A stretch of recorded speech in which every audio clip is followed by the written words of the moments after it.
ಈಗ ನಾವು ಮಹಾ ಮಾಂಸಾಹಾರಿಗಳ ವಲಯಕ್ಕೆ ಬಂದಿದ್ದೀವಿ. ಅನೇಕ ಈ ಪ್ರೇಕ್ಷಕರು ಬಹಳ ಕ್ಯೂರಿಯಾಸಿಟಿಯಿಂದ ಕಾಯ್ತಾ ಇದ್ದಾರೆ, ನೋಡ್ತಾ ಇದ್ದಾರೆ. ಎಷ್ಟು ಚೆನ್ನಾಗಿ ಬರ್ತಾ ಇದೆ ನೋಡಿ. ಗ್ಲಾಸ್ ಇದೆ, ಚೀತಾ ಆ ಕಡೆ ನೋಡ್ತಾ ಇದೆ.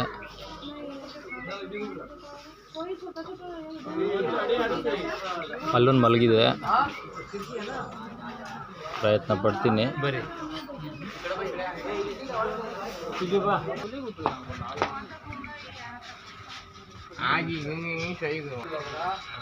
ಇಲ್ಲಿ ಗ್ಲಾಸ್ ಅಳವಡಿಸಿಲ್ಲ, ಹಂಗಾಗಿ ಸರಿಯಾಗಿ ಕಾಣಿಸೋದಿಲ್ಲ. ಯಾಕಂದರೆ ಪಂಜರದೊಳಗಡೆ ನೋಡಬೇಕಾಗತ್ತೆ.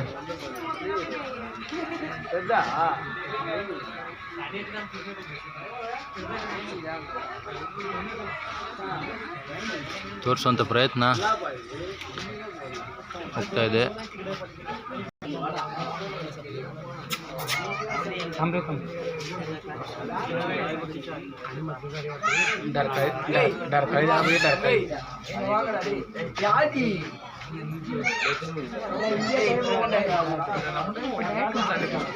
ವಾಕಿಂಗ್ ಮಾಡ್ತಾರೆ, ಡಯಟ್ ಅಲ್ಲ.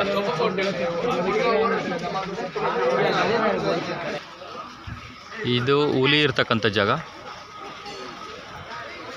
ಹುಲಿ ಕಾಣಿಸ್ತಲ್ಲ ಪಾಪ, ಎಲ್ಲರೂ ಒಂದು ಕ್ಯೂರಿಯಾಸಿಟಿಯಿಂದ ನೋಡ್ತಾ ಇದ್ದಾರೆ. ಯಾಕೆಂದರೆ ಹುಲಿ ಯಾವ ಕಡೆ ಇದೆ ಅಂತ ಕಾಣಿಸ್ತಾ ಇಲ್ಲ. ಇಲ್ಲಿ ನೋಡೋಣ, ಸಿಗ್ಬೋದು. ಹುಲಿ ಸಿಕ್ಕಿದ್ರೆ ಖಂಡಿತ ಸೆರೆ ಹಿಡಿಯುವಂಥ ಪ್ರಯತ್ನ ಮಾಡ್ತೀನಿ.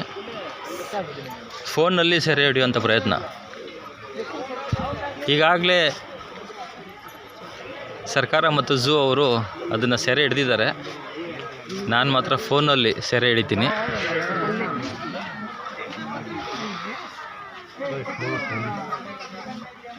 ಓ, ಇಲ್ಲಿದೆ, ನೀರು ಕುಡಿತಾ ಇದೆ, ನೀರು ಕುಡಿತಾ ಇದೆ, ನೀರು ಕುಡಿತಾ ಇದೆ. ಬಂತು, ಸೆರೆ ಹಿಡಿಯಕ್ಕಂತಾನೆ ಗೊತ್ತಾಯ್ತದ.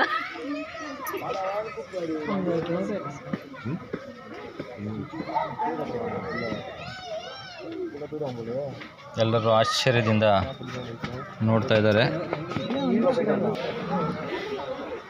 ಹುಲಿ ಇಟ್ಟಿರೋ ಜಾಗದಲ್ಲಿ ಅಳಿಲುಗಳು ಪಾಪ ಮರಿ ಮಾಡ್ಕೊಂಡಿದ್ದಾವೆ. ಪಾಪ ಅಳಿಲಿಗೆ ಗೊತ್ತಿಲ್ಲ ಅದು ತಿನ್ನುತ್ತೆ ಅಂತ.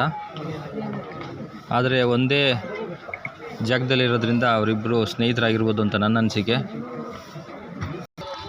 ಇದು ಭಾರತೀಯ ಸಿಂಹ, ಆಫ್ರಿಕಾ ಸಿಂಹ ಮತ್ತು ಎರಡು ಥರದ ಸಿಂಹಗಳಿದ್ದಾವೆ ಇಲ್ಲಿ, ಭಾರತೀಯ ಮತ್ತು ಆಫ್ರಿಕಾ ಸಿಂಹಗಳು.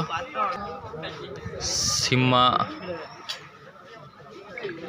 ನಾವು ತುಂಬ ದೂರದಿಂದ ಸಿಂಹಗಳು ನೋಡೋಣ ಅಂತ ಬಂದರೆ ಇವು ನಮ್ಮನ್ನು ನೋಡಿ ವಾಪಸ್ಸು ಬೇಜಾರು ಮಾಡಿಕೊಂಡು ಮನೆ ಕಡೆ ಹೋಗ್ತಾ ಇದ್ದಾವೆ.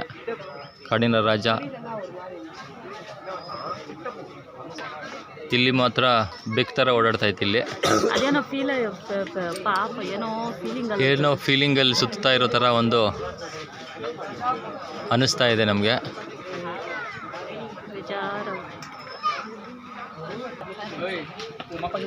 ಆ ಕಡೆ ಮುಖ ತಿರ್ಸ್ಕೊಂಡು ಕೂತ್ಕೊಂಡಿದೆ.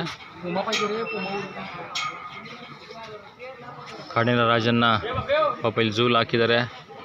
ಪಾಪ ತುಂಬ ಬೇಜಾರು ಮಾಡ್ಕೊಂಡಿದೆ ಕಾಡಿನ ರಾಜ ಅನ್ಕೋತೀನಿ.